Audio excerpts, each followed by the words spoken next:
Kanan, kanan konti. Konting... Ay, yan. Yan. Yan? Ito. Ano, ayos ba? Ang ganda.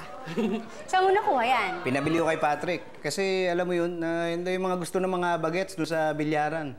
Alam mo naman si Patrick eh, pagka mga ganyang uso, maasahan mo yan sa mga uso. Kala ko aso. Mukha kasing aso. Uso. Hindi oso. Uso.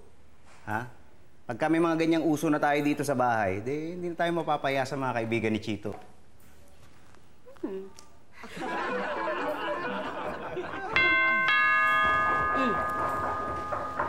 Ay, ang cute! Talaga? Ano yan? Oso? Alam mo, Maria, buksan mo lang yung pinto. Hindi ka, handaan natin yung merienda. Uy, dagdagan natin yung palaman. Please.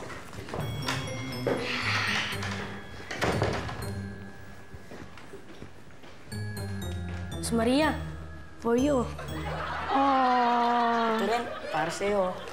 Para sa akin. Thank you. O sige, dyan lang kayo. Parating na yung merenda niyo, ha? Chito, paglaki ko, makakasalan ko yung yaya mo. Di ko yaya yun, no? Talaga? Pwede ko bang kunin niya yan?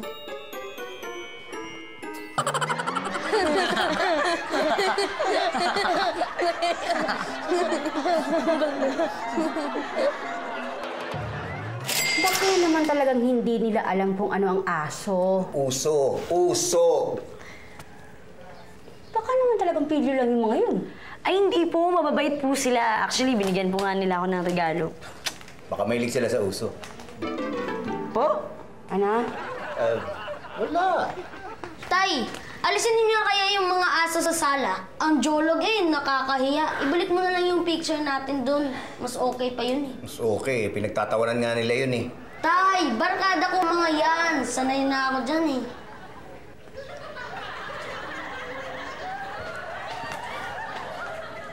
Ano? Ano gagawin natin? Ewan ko. Ma'am, sir, alam niyo po, dapat sundin niyo na yung sinabi ni Ma'am Maricar. Magpa-makeover na kayo. Di ba? Ano? Ano kaya uso? Una natin gagawin, maglilinis tayo ng ngipin nyo, of course, kasi napakadumi ng ngipin nyo. Kasi madumi din ang ngipin mo. Tapos meron din tayong kailangan pastahan sa mga ngipin mo. Pagkatapos nun, at saka tayo magbe-braces. So ganito ang itsura ng braces na ikakabit ko sa'yo. Pagkatapos natin ito mag-braces, yung binunot natin, ito naman ang ikakabit natin. Ngayon, ang pagkabit naman yan, unti-unti lang natin ipapasok yan para yun ang magiging kapalit ng ngipin na tinanggal natin. Pagkatapos ng pag-healing at saka natin kapit. So, ang pagpasok dyan, okay? Para ka na nagme-mekaniko ng sasakyan. Pagkatapos natin gawin lahat to, at saka tayo ngayon magbe-braces and tinatawag na orthodontic treatment. Importante yon kasi para mawala yung pangangamoy at saka yung mga dumi-dumi sa ginagit mo. Para maayos natin yung ngipin ninyo, maipasok natin mga dapat ipasok at mapagdikit-dikit yun. Ano mo to? Self-cheek retractor po. Ilalagay sa bibig? Yeah. Okay. Okay. Sandali lang po Sige. Ay, ready na ako Tap. Hindi,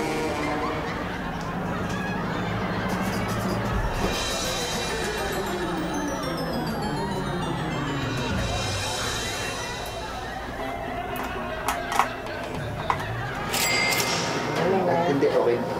Okay lang? Oo, Okay. Kaya ko yan. Sigurado ka, ha? Oo, kaya ko Sige. yan.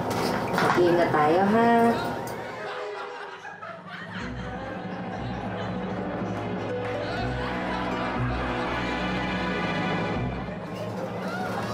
Sir.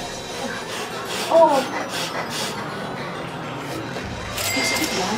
Yeah. Kaya kailangan gawin.